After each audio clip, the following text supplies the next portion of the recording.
Dios los bendiga. En esta ocasión voy a hacer este video corto. Siempre digo video corto, ¿no? Y termino usando media hora. Pero para continuar con el estudio de la doctrina acerca del infierno, el Hades, el lago de fuego, el Tártarus, el abismo, ¿no? ¿Qué dice la Biblia?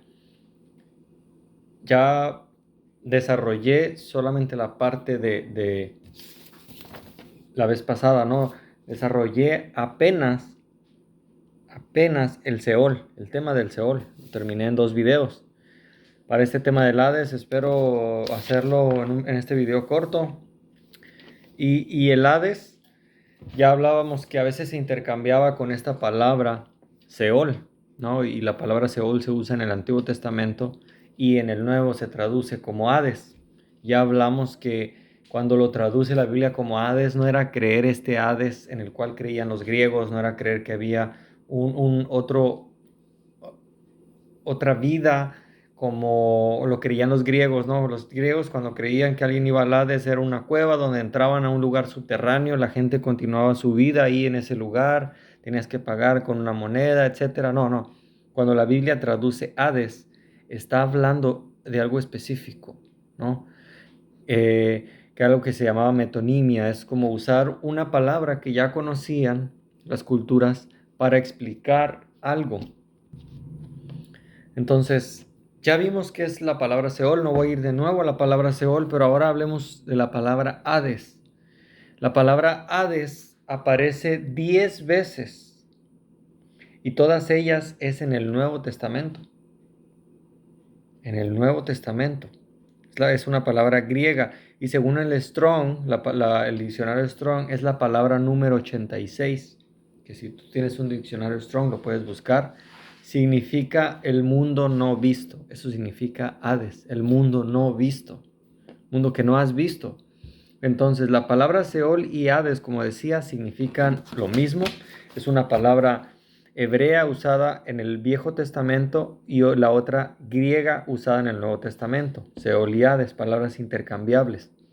Así como no vas a encontrar en ningún papiro la palabra Jehová en el Nuevo Testamento, porque es una palabra, Jehová es una palabra, JHVH es una palabra compuesta que se usaba para darle el nombre de Jehová. En el Nuevo Testamento ya no vas a encontrar esa palabra Jehová, sino vas a encontrar la palabra Teos, que es Dios. Es una palabra intercambiable, pero no se le está tratando de dar la misma concepción, ¿no? La misma concepción que se tenía. Lo mismo sucede con Hades y Seol. Por ejemplo, en Hechos 2:27 dice, porque no dejarás mi alma en el Hades, haciendo una referencia al Salmo que decía, no dejarás mi alma en el Seol. Aquí en esta referencia de Hechos dice, no dejarás mi alma en el Hades, ni permitirás que tu santo vea corrupción. Vamos a ver cómo se confirma que en el Hades lo que va es el alma, como ya habíamos hablado anteriormente, además de que ahí hay corrupción. Ahora, hay un pasaje muy interesante donde Jesús mismo explica lo que es el Hades de manera detallada. Lo vemos en Lucas 16, 19 al 31. Por cuestión de tiempo del video voy a ir rápido, pero dice que la historia cuenta que había un hombre rico y también había un mendigo llamado Lázaro. Primer detalle, en las parábolas no se dan nombres de persona. Ahora, versículo 22. Este mendigo murió y fue llevado por los ángeles al seno de Abraham. ¿Mm? El seno de Abraham ya hablamos que estaba en el Seol o Hades, pero dividido, había una división donde se separaba a los justos de los injustos, o sea, los que habían muerto confiando en el Mesías que vendría. No pensemos que Lázaro era justo porque era pobre, o que el rico iba al sufrimiento del Hades porque era rico, nada más lejos de la verdad. No, no vamos al infierno o no vamos al cielo por quiénes somos, sino por la justicia que tenemos. ¿Quién es tu justicia? ¿Quién te está justificando? ¿Tú mismo? Déjame decirte que esta parábola no enseña que los ricos se van al infierno y los pobres se van al paraíso. No, dice que fue llevado al seno de Abraham. el mendigo llamado Lázaro, pero también murió el rico y fue sepultado. En aquel entonces no sepultaban a cualquier persona, tenías que tener dinero. Este hombre rico fue sepultado porque pues hablaba de que tenía bastante dinero, así como José de Arimatea, que le pudo dar sepultura a nuestro Señor, ¿no? Si José de Arimatea no hubiera intervenido, Jesús hubiera quedado sin sepultura. Se tenía que tener dinero para hacer ese tipo de cuestiones. Versículo 23, y en el Hades alzó sus ojos, pon atención, alzó sus ojos. Hay un sentido de percepción. Estando en tormentos, vio de lejos a Abraham. Tuvo posibilidad de ver y de reconocer a Abraham y a Lázaro en su seno. Y vio de lejos a Abraham y a Lázaro en su seno.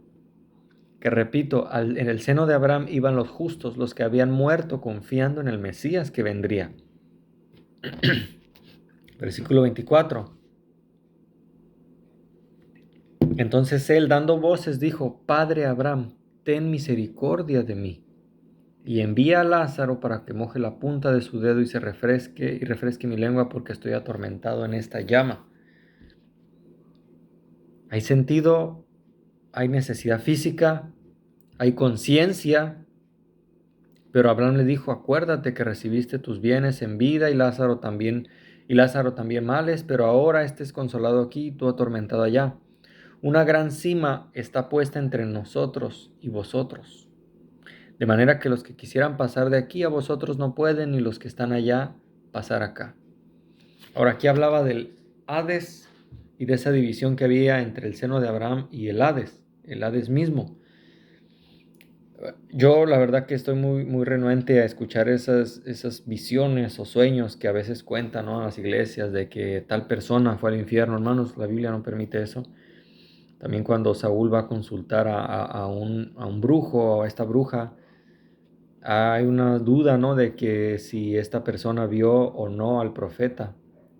La Biblia es clara, los muertos no regresan a darnos mensajes. Un brujo no puede hacer que una persona regrese a darnos mensajes porque hay una división. Ni los que están aquí pueden pasar allá, ni los que están allá pueden pasar acá. Digo, ¿quién quisiera bajar del cielo a venir otra vez acá o al infierno? Mucho menos, ¿no?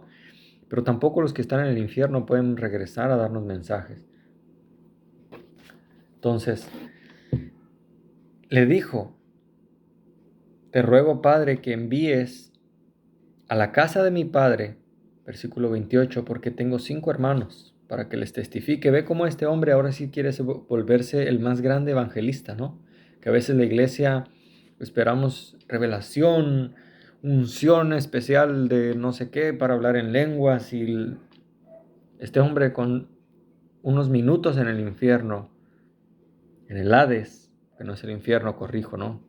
Pero concepto, ¿no?, que conocemos como infierno, que aquí se usa la palabra Hades. Estando unos momentos en el Hades es suficiente para que él se vuelva el más grande evangelista y quiera compartirle a sus hermanos y testifique de este lugar que hay en el que se encuentra, en ese estado y en ese lugar. Que la iglesia ha olvidado el tema del infierno, no quiere hablar de él, no quiere ofender a la gente. ¿Por qué quieres asustar a la gente con el tema del infierno? No, es como decirle a un hombre que está en medio de una carretera en la vía rápida y yo le digo: hey, sal de ahí, te pueden atropellar.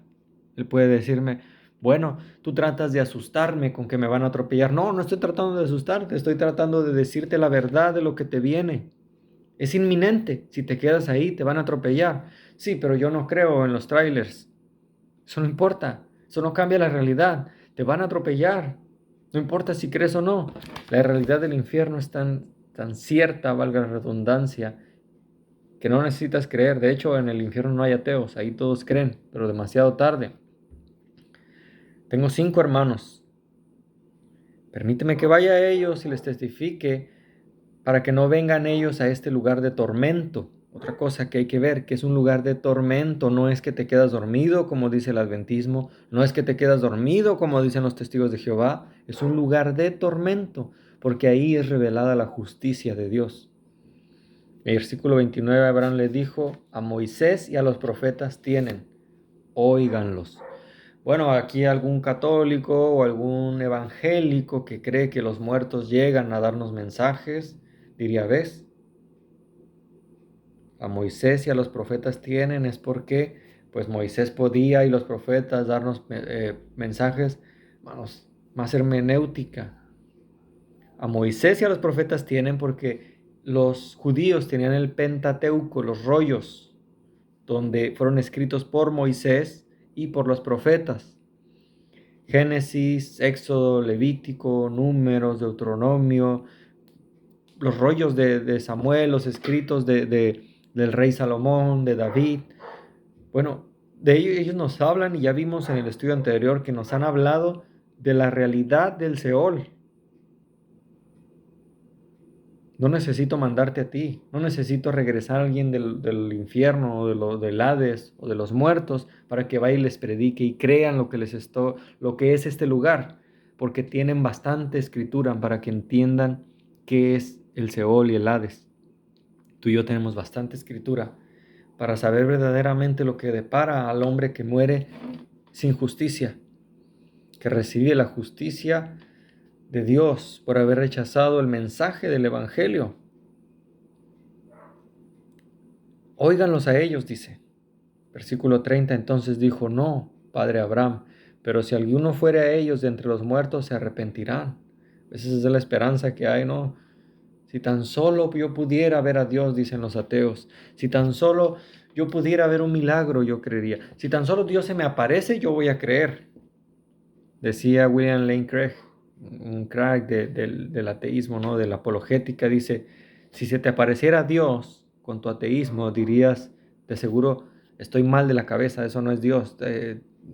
Las personas que verdaderamente lo está diciendo aquí, dice este joven, este rico, dice, si tan solo yo fuera, ellos se arrepentirían. Pero el pasaje es claro, versículo 31. Mas Abraham le dijo, si no oyen a Moisés y a los profetas, tampoco se persuadirán aunque alguno se levantare de los muertos. Tú puedes decir, ¿cómo? Claro que no, si alguien se persuade de los muertos, la gente va a creer, hermano. Hace 2000 años se levantó alguien de los muertos y la gente sigue renuente a la predicación. ¿Por qué? Porque queremos buscar maneras de entretenerlos, prometerles una vida feliz, como lo hacen los testigos de Jehová. Ven a Cristo y Él te va a hacer feliz, como hacen los mormones, que ya subí el video, ¿no? Ahí el evangelio de ellos se trata de que Dios quiere que seamos felices, ¿no? Nada más lejos de lo que la palabra de Dios dice. Tampoco se persuadirán aunque se levantara uno de los muertos. Ahí está la escritura, ¿qué más necesitas? Con esta explicación Jesús nos deja ver muchos detalles, no sé si los captaste. El primero es que confirma que es un lugar donde hay tormento, como ya habíamos hablado del Seol. Segundo, ahí van los que no se arrepintieron de sus malos caminos. Que la moneda en el evangelismo es fe y arrepentimiento. Tú dices tener fe, pero no te arrepientes, discúlpame, no tienes salvación. Tú dices tener fe en un Dios que no conoces, que no es el de la Biblia, y no te has arrepentido, no has ido a esa fe genuina, no tienes salvación.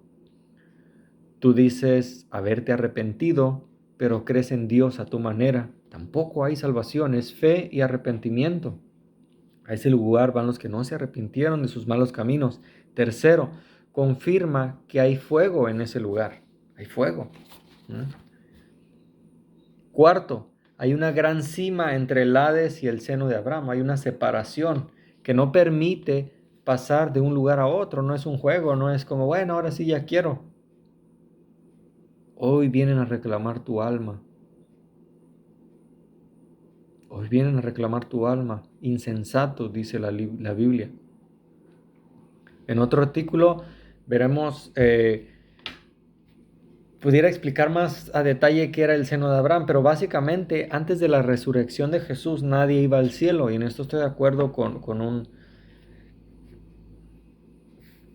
testigo de Jehová. Es verdad, antes de la muerte de Jesús, antes de la resurrección de Cristo, nadie iba al cielo, sino al seno de Abraham.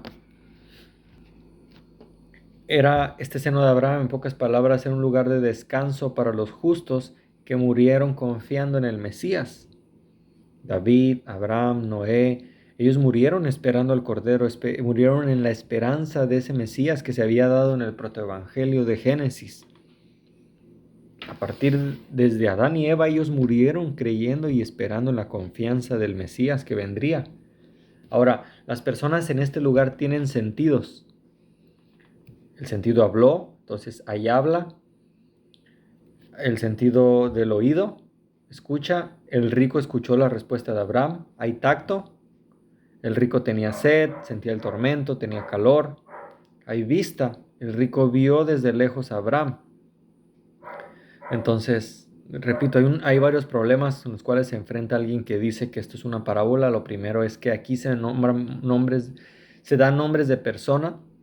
En ninguna otra parábola vas a ver nombres de persona. Segundo, si era una simple historia, porque así lo han dicho algunos adventistas, ¿por qué Jesús se usaría una historia mentirosa, una historia que va en contra de la palabra, una historia falsa, para explicarles algo a ellos? Las parábolas, recordamos, es usar algo conocido para explicarles algo desconocido. Aquí Jesús les está explicando lo que sucede. Otro detalle importante es que en ese lugar se tiene memoria, las personas recuerdan. No es como que están en blanco, no es que porque estoy aquí, no, se mantiene la conciencia y la memoria. El rico recordaba el nombre de Lázaro, recordaba que tenía 5 hermanos y sabía quién era Abraham y quién era Moisés. El Hades, además, es un lugar temporal, sí. Es verdad que al principio del estudio en el infierno decía que pasamos una eternidad en el infierno. Este Hades no es el infierno todavía y aún así es terrible. Apocalipsis 20, 13 al 15 dice: y el mar entregó los muertos que había en él, y la muerte y el Hades entregaron los muertos que había en ellos y fueron juzgados. Cada uno según sus obras, y la muerte y el Hades fueron lanzados al lago de fuego. Esta es la muerte segunda. Y el que no se halló en el libro de la vida fue lanzado al lago de fuego. Wow, terrible, ¿no? El que no fue hallado, el que no se halló en el libro de la vida fue lanzado al lago de fuego. El lago de fuego es otro lugar donde van a ser lanzados. Ya hablaremos también del lago de fuego en esa sección. Pero aquí vemos hasta ahora que el Hades entregará a todas las personas que tiene dentro de él para que sean juzgadas. Este es un lugar terrible. O sea, este lugar va a reservar a estas personas, porque a veces se dice, bueno, ¿y cómo es que vamos a resucitar para volver a ser juzgados? Sí, sí. Es como cuando te tienen en un lugar temporal, en una cárcel temporal, todavía no se te ha dado juicio y vas a ir a un lugar donde se determina si eres culpable o inocente, pero mientras tanto, estás en un lugar temporal reservado. En el Hades no es que estás viendo a ver si eres justo o inocente, no, vas ahí porque eres injusto. Pero un día, el que no esté escrito en el libro de la vida fue lanzado al lago de fuego. Entonces, repito, el Hades va a entregar a todas las personas que tiene dentro para ser juzgadas. Y finalmente el castigo eterno es el lago de fuego, que ya veremos más adelante. Hasta aquí quisiera dejar en claro esto, ¿qué es el Hades? Ya hablamos que hay conciencia en este lugar. Conciencia es un lugar temporal que se está esperando. Si tú eres creyente, pero tienes puesta tu fe en tus obras, en que eres lo suficientemente bueno, que no eres tan malo como otras personas, es más, hasta vas a la iglesia, déjame decirte que eso no es suficiente. Tu confianza debe estar en el Cordero que pagó por tus pecados. Debes confiar solamente en que su sangre y su sacrificio es suficiente para limpiarte de toda maldad y debemos arrepentirnos de nuestros pecados. Este lugar es un lugar terrible.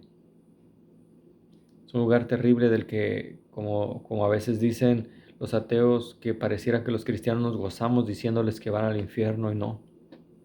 No. Dios no se goza y ningún cristiano se debía gozar en la muerte del impío. A Dios le duele saber que un impío ha muerto en sus delitos y pecados, porque Dios es justo y la justicia implica, porque a veces este Dios de amor que quieren venderte quienes niegan la existencia del infierno, este Dios que es como Santa Claus, que de todo se ríe, y bueno, si me porto mal, me suicido y no pasó nada. No, no se acabó aquí. Hay algo más después de la muerte. Es un lugar terrible. Confía en Jesús solamente. Él es el único camino al Padre. En Juan 14:6 lo declaró. Nadie puede venir al Padre si no es por mí. Él es el único camino. Dios los bendiga y continuaré ahora con la sección del infierno. Vamos a hablar de la palabra infierno, dónde se usa, por qué el Gehenna, que a veces se habla en los detractores del infierno, dicen, Gehenna era un lugar, un basurero, en realidad no es como, bueno, vamos a ver verdaderamente si es así como lo quieren interpretar. Dios los bendiga y muchas gracias.